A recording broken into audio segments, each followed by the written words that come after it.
booties for black girl nerds.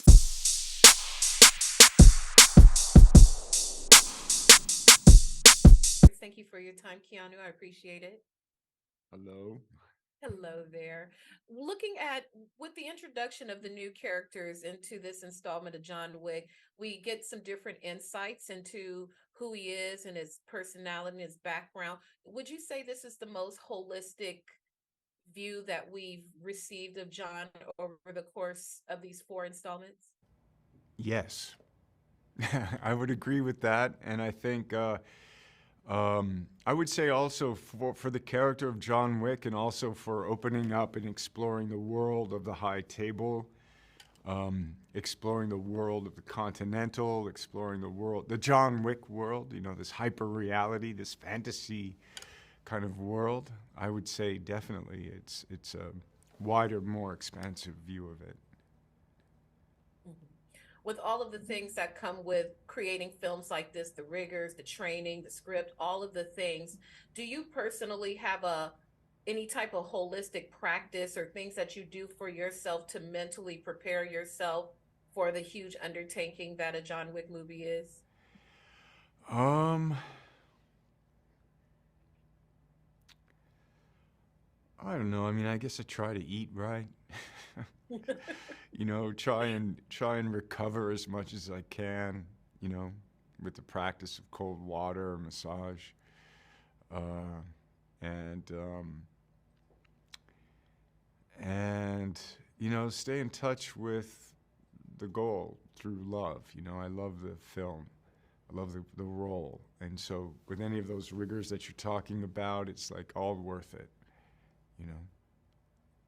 The looking at the way it was shot, the cinematography, it is absolutely gorgeous. All of the Yes. different places Yeah. that you visited.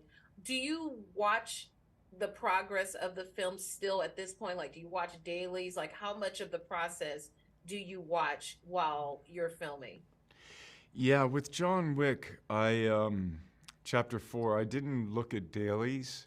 Once in a while, I'll look at playback. Generally, I look at playback for action sequences, but not often. And Chad Stahelski, the director, was very collaborative, and so he let me see and kind of speak with him on various iterations of the editing and the cut of the film. Um, so I would say that was probably the most, was just kind of looking at the, the journey of editing the picture. Mhm. The with with this franchise, it's such a beloved franchise. It continues to be immensely popular. With do you even notice fan reactions at this time? Like, how much do you even pay attention to it at this point, given that it just still remains so immensely popular? Well, that's kind of you to say, and thank you. You know, we make these films with love, and we want to, and it's a feast, and we want to share it with people, and we hope that they like it. You know, so for me, it's a very nerve-wracking time and an exciting time as the film is opening. So, you know, you hope the audience loves it, um, and I so appreciate it because I only get to do it if the audience likes what we're doing, and it's always fun when, you know, get in an elevator or, you know, you're on the street and people are like, "Hello, Mr. Wick." um, so that's fun. Yeah. It's awesome. Thank you for chatting with me. I loved it. It was beautiful, and I appreciate your time. Thank you so much. All right. Thank you very much. Thank you for your time. I appreciate it. Thank you. I appreciate you. You know, John Wick is synonymous with action, with chaos, with all of these things happening. So when you agreed to be the tracker, what was the most daunting thing about this task? Was it more about the script or was it more about the action? Which was easier for you to reconcile in the beginning in your mind as you prepared? Outside of the work and doing the work, none of that stuff is really usually daunting for me in any capacity, whether it's this film or another. I love the challenge, and if I want to feel challenged, and so I think that's really important. But I think the daunting aspect, or the more intimidating aspect, or when the anxiety kicks in, is understanding the magnitude of this film and the beloved fans and being the new guy.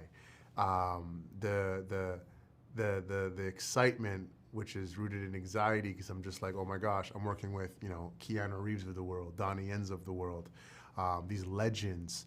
And, you know, I'm a lover of movies. I grew up watching movies. I grew up watching action movies. I love Keanu Reeves and everything he's done, his body of work. And so when you're a kid from Canada going, holy smokes, I now have the opportunity to be able to be a part of this film and to work with these guys, there's a moment of holy smokes.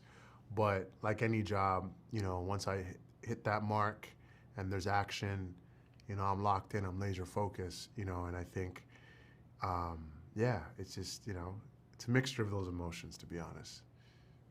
The beauty of introducing a new character to a franchise is we get a more holistic view of who our main character is. Mm-hmm. So with the tracker, does the tracker's relationship and the way they coexist give us more insight into John Wick and just more foundational knowledge of who he is?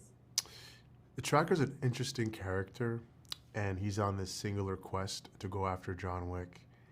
And one person asked previously, outside of the obvious motivation, what's the undercurrent? Why is he doing this?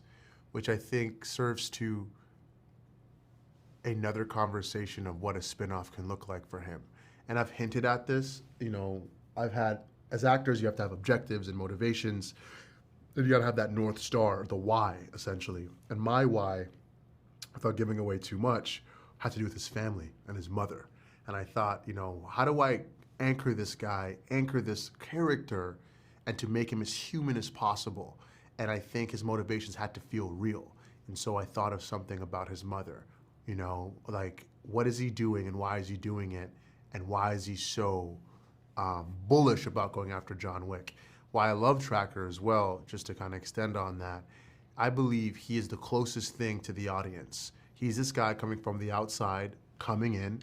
He is dressed somewhat normal. He has a dog. He doesn't abide by anybody's rules. Everything is kind of like interesting, comical at times, similar to us, the audience. You know, it's like, oh my God, this Continental, all this stuff. And that's kind of how I've built the tracker. And I told Chad, what if the John Wick movies, the previous ones, are just documentaries that the tracker was watching? Like he actually watched the movies as documentaries, as case studies. So when the fourth one came in, that was him going, all right, I'm going to enter this world, and now I'm a part of the John Wick universe. So yeah. Oh, that's brilliant. You know, they say if people don't get along with dogs, you shouldn't trust them. Precisely. So does that make the tracker a more trustworthy kind of, at least honorable, whether you lie on what 100%. side of the scale? Yeah, honorable, 100%. Humanity. He has a dog. Clearly this man isn't as vicious as we think he is, especially, also remember, John Wick had a dog. And I think that's why we love John Wick, because there's that connection of purpose. And it's like he had a dog, and this movie, quite frankly, is all about a puppy. So when you see these two guys, you have John Wick and Tracker, who both have a dog, who are both super similar, you know, it kind of begs the question of what is that relationship's like outside of all this chaos?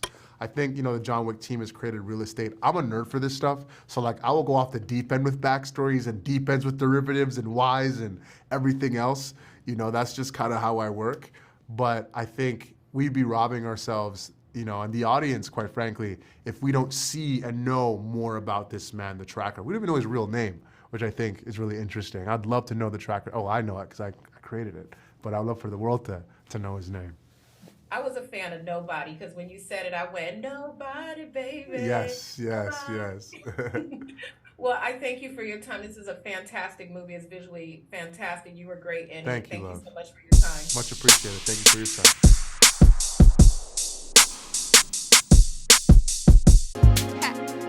Better shake your booties for black girl nerds. Better shake your booties for black girl nerds.